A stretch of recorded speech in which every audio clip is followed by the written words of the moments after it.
Assalamu alaikum wa rahmatullah. Nous saluons tous les frères téléspectateurs qui nous regardent. Nous avons l'honneur et le plaisir de nous entretenir avec l'imam Sangou, ici au Centre culturel islamique de Taverny.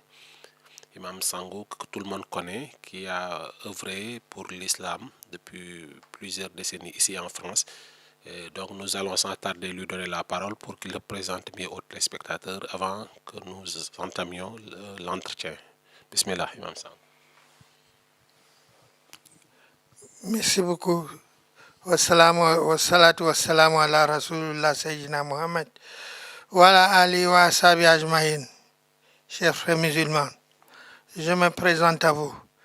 Je suis Imam Sangou, président fondateur de la Mosquée de France, président fondateur du Conseil islamique de France, président fondateur du Grand Conseil des musulmans de France. Alhamdulillah. Je vous téléphone, je vous parle comme ça parce que je suis allé. Voilà, merci Imam Sangou de vous être présenté au public. Donc, avant d'entamer l'histoire proprement dite de la maison Kër Serigne Touba ici à Taverny et vos relations avec Cheikh Saliou Mbacké, nous voudrions quand même connaître un peu mieux votre parcours, quand est-ce que vous êtes venu en France et qu'est-ce que vous avez fait avant de rencontrer Serigne Saliou. Bismillahirrahmanirrahim. Je vous remercie beaucoup. Je suis arrivé donc à Taverny en 1986 et il n'y avait aucune structure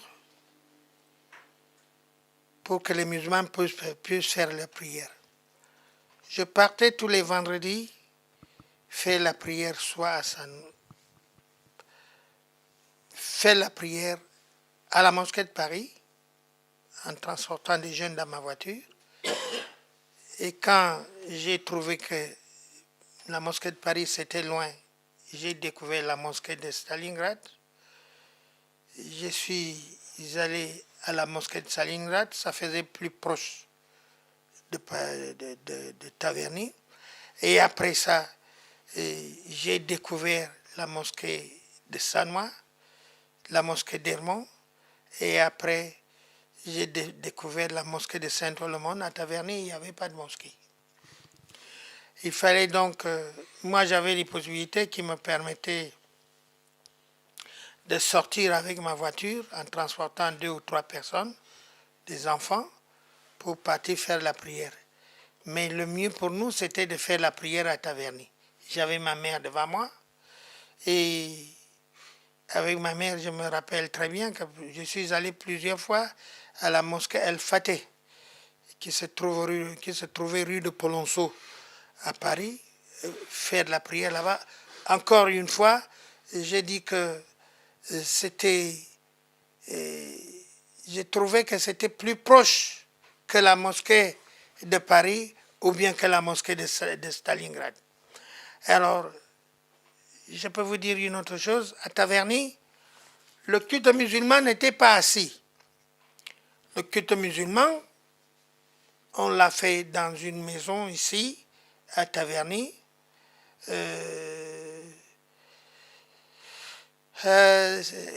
qui se situait rue Guillaume du Putrin. C'était une maison de la mairie. Et cette maison est détruite à jamais. Maintenant, c'est devenu une place, un jardin, etc. J'avais demandé au maire de l'époque, c'était M. Maurice Boscaver, s'il pouvait faire quelque chose et que le local qu'il avait donné que la mairie avait donné pour l'enseignement de la langue arabe, ce n'était que la langue arabe qui devait être enseignée là-bas et non autre chose. Il n'était pas question de pratiquer la religion, c'était que la langue arabe et ça rentrait dans le domaine de la culture. Pour respecter la laïcité, et c'est vrai que dans le cadre du respect de la laïcité, il est mieux pour le musulman de craindre Allah que de craindre autre chose. Et nous avons à chaque rendez-vous que donnait M. le maire de Taverny, et sur notre demande, le maire de Taverny nous a rendu visite et il est venu à notre lieu où on faisait le culte. C'était dans le domaine de la mairie. Et les musulmans, dont jusqu'à 1986, n'avaient rien, comme je vous le dis. Et cela a continué de 86, 90, 91, 92. Les musulmans n'avaient toujours rien du tout. 93, ils n'avaient toujours rien du tout. Et alors en 1993, j'ai créé avec les musulmans, j'ai participé à la création d'une association qui était le Conseil islamique de France. C'est une vue très profonde de la pratique de l'islam. Il faut dire que dans le domaine de la laïcité, il y a tous les droits que la loi 1905 donne à ceux qui respectent ce fondement. Et dans le fondement du respect, c'est pour ça que la mosquée de Paris, Dr Dalil Boubacar, j'étais allé le voir avec H. Tobi Saïd qui est décédé aujourd'hui, Jakite Chekna qui est décédé, qui n'est pas décédé mais qui est vivant. Mais bon, et nous avons parlé de l'implantation d'un lieu de culte dans la ville de Taverny parce qu'il n'y avait absolument pas de mosquée dans cette ville. Oui. Et Dr Dalil Boubacar nous a donné une lettre et il a écrit au maire de Taverny qu'il fallait que les musulmans puissent avoir leur lieu de culte. Et c'est partant de cela que lorsque M. le maire de Taverny a fait déguerpir les musulmans de la rue Guillaume du Puy-Train, sous le prétexte que l'État, et c'est un prétexte qui est valable, sous le prétexte que l'État ne pouvait pas fournir des lieux de culte à ses citoyens,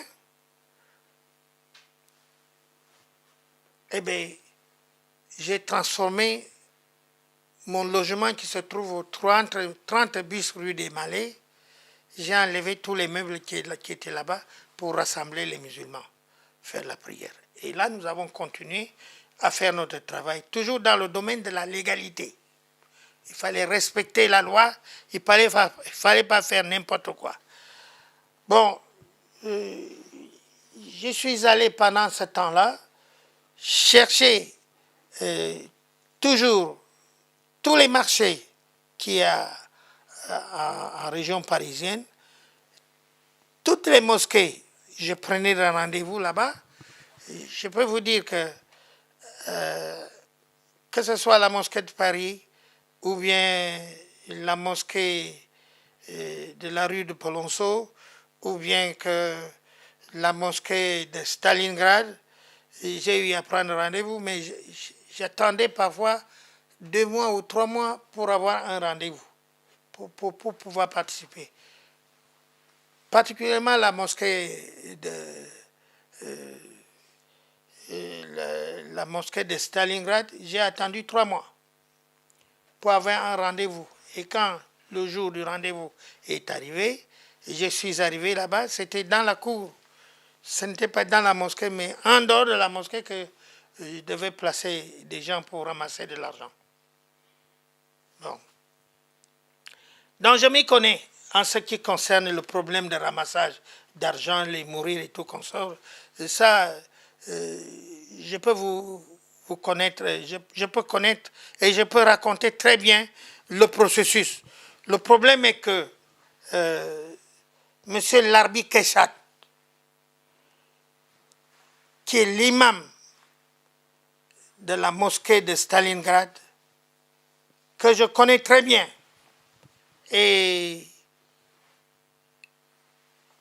M. Dr Dalil Boubacar, et puis Cheikh Amami, aujourd'hui qui se trouve en Tunisie, ça pour des raisons que lui seul connaît et peut définir. Nous avons travaillé assez et nous connaissons très bien comment est-ce que les problèmes peuvent débarquer. Alors du coup, en même temps, dans la région de Taverny, particulièrement à Taverny, comme il n'y avait pas de mosquée, j'ai tout fait avec l'équipe qui m'entourait pour qu'on trouve un endroit pour acheter ici à Taverny. Et malheureusement, nous n'avons pas trouvé un endroit. Et finalement, 20 décembre de Boissy, au 20 décembre de Boissy, 95-150 Taverny, qui est le dernier point sur lequel nous nous sommes focalisés, eh bien, le maire de l'époque m'avait demandé d'arrêter d'acheter le 20 décembre de Boissy parce que tous les voisins là-bas n'étaient pas contents d'avoir pour voisin une mosquée.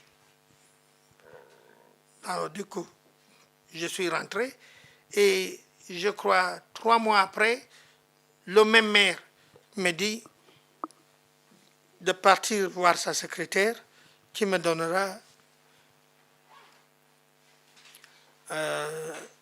un programme et une adresse, un numéro de téléphone pour que je joigne quelqu'un qui vend une propriété. Et c'est comme ça que nous nous sommes retrouvés avec le dossier du 273 rue de Paris, qui se trouve la grande mosquée de Taverny aujourd'hui. Qui se trouve être la grande mosquée de Taverny aujourd'hui. Nous avions 2 ans pour fournir tous les éléments nécessaires pour boucler la vente. À cette époque, l'équipe qui m'entourait et moi, nous avions avancé 300 000 francs français sur 3 millions de francs qui était le prix que le propriétaire avait fixé pour le 273 rue de Paris. Donc le prix à cette époque-là, c'était 3 millions de francs français de l'époque. Oui, qui était 300 millions de francs CFA. C'est ça. C'est ça. Alors, évidemment... Est-ce que vous aviez cet argent-là avec vous? Non, on n'avait pas cet argent avec nous, mais bon, on comptait sur différentes aides.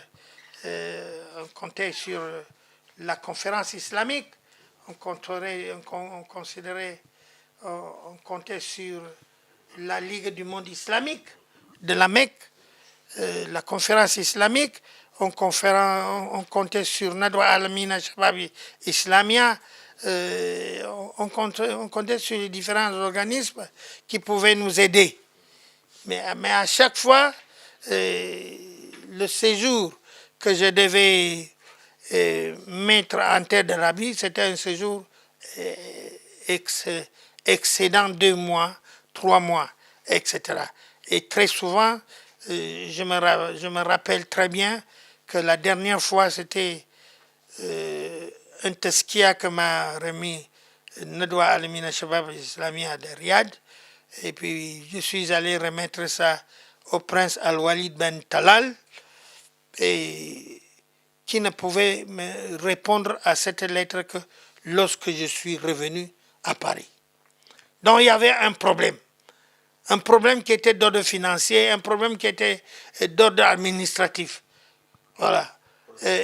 Voilà. Donc, je suis donc rentré en France après près de 2 mois en Arabie et je peux vous dire que j'étais complètement déçu, mais arrivé à un moment, je vois que dans ma boîte à lettres, il y a une lettre qui vient d'Arabie Saoudite. J'ouvre cette lettre et c'était l'équivalent de 35 000 francs CFA, 35 000 francs français que le prince Al-Walid Ben Talal avait donné pour sa contribution pour la mosquée de Taverny. Machallah, qu'Allah le paye. Bon, oui, oui, oui, c'est ça. Alors, je suis allé, mais un jour, mon secrétaire général qui me dit, mais pourquoi est-ce que tu ne fais pas un voyage au Sénégal? Tu vas rencontrer, il restait, je crois, 15 jours pour la fin du Ramadan. Bon, j'ai dit, bon, pourquoi ne pas aller au Sénégal? Comme ça, on va rencontrer les musulmans. Parce que je n'allais pas au Sénégal avec le but exclusif de présenter l'achat de la mosquée. Parce que comment est-ce que tu peux présenter l'achat de la mosquée dans un pays pauvre? Car le Sénégal était connu et est connu jusqu'aujourd'hui comme un pays pauvre n'ayant pas dépassé. Vous n'étiez jamais allé au Sénégal? Ah oui, oui, et je n'étais jamais allé au Sénégal là-bas. Je me suis dit, avec l'équipe qui m'entourait, mais c'est pas mal. On va aller rencontrer des gens qu'on ne connaît pas. Ce n'est pas de la mosquée qu'on va leur parler. On va leur parler simplement, on va leur parler d'une visite amicale que nous sommes venus leur rendre à des frères comme ça.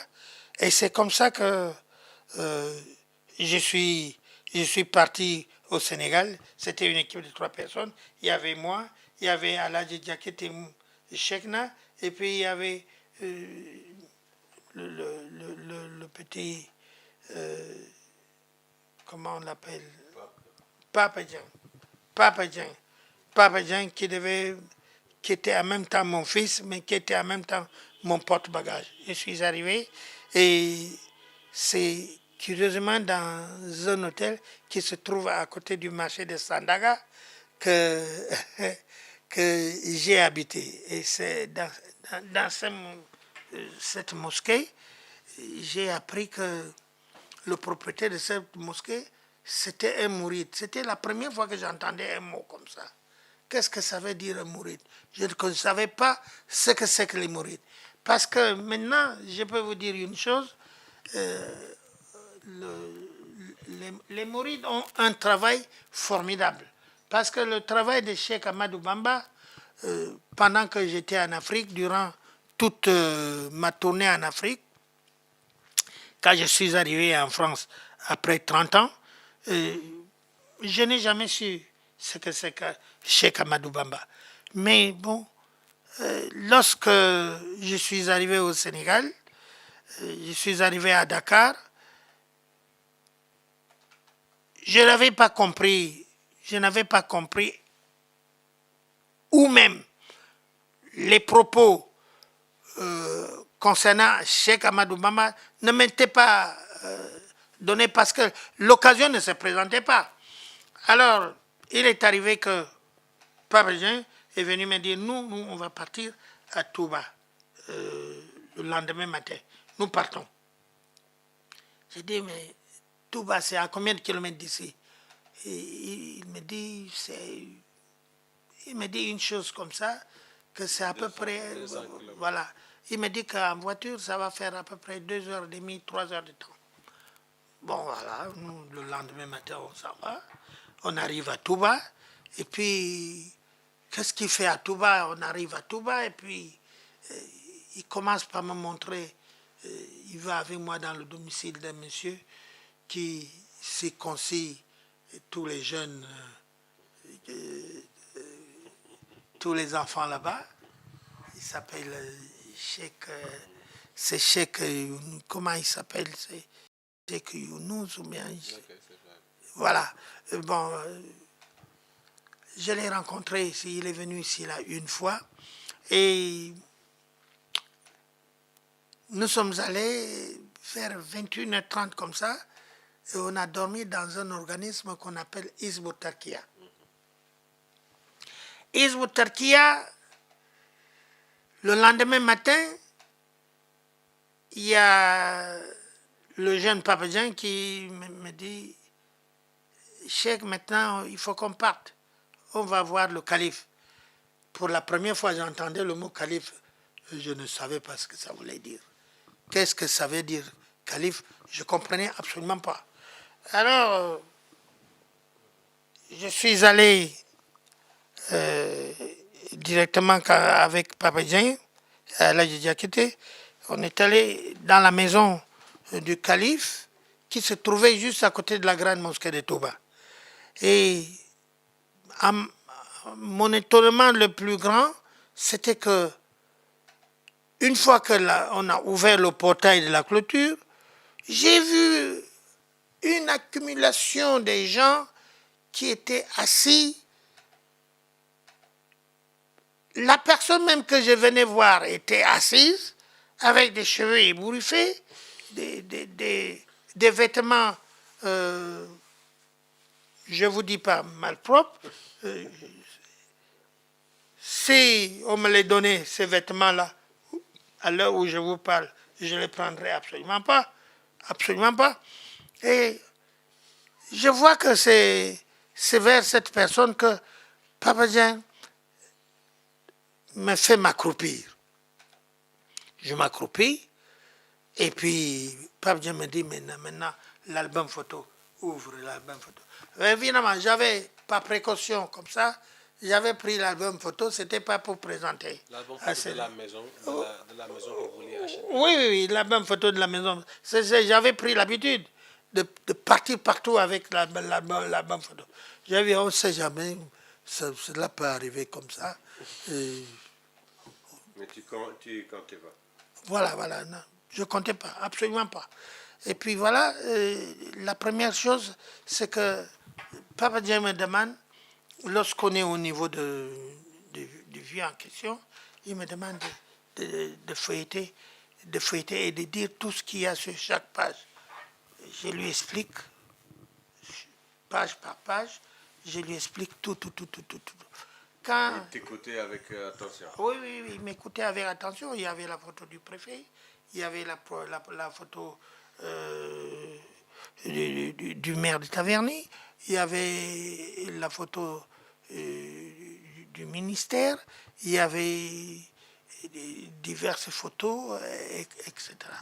J'ai cet album photo avec moi le jour où tu viendras à la maison. Je chercherai comme ça que je trouverai et je te ferai voir ça. Alors, c'était ma plus grande surprise car je ne suis jamais allé à Touba pour demander au calife d'acheter ici. Jamais. Ça a été une grande surprise, mais bon, ça a été une grande surprise, mais je suis un croyant et Allah a fait 2 mois ou 3 mois avant que je n'aille au Sénégal, je rêvais toujours que la propriété dont je viens de signer la promesse de vente, nous sommes devenus propriétaires et d'où l'argent est venu, je ne sais pas. Dans le rêve. Voilà, dans le rêve. Je ne sais pas d'où l'argent est venu. Ah bon? Et curieusement, je croyais. Je croyais à ce rêve-là. Et quand Serigne Saliou a dit... Un autre aussi a rêvé en même temps. Oui, tout à fait. Il y a Alhaji Cheikh Nadiakete qui, quelque temps après, je crois 2 jours, 3 jours, 4 jours après, lui aussi vient, il me dit, j'ai rêvé que le 263 rue de Paris, on l'a acheté. Mais celui qui l'a acheté, je ne sais pas. Évidemment. Et ce qui m'a ébloui totalement, c'est que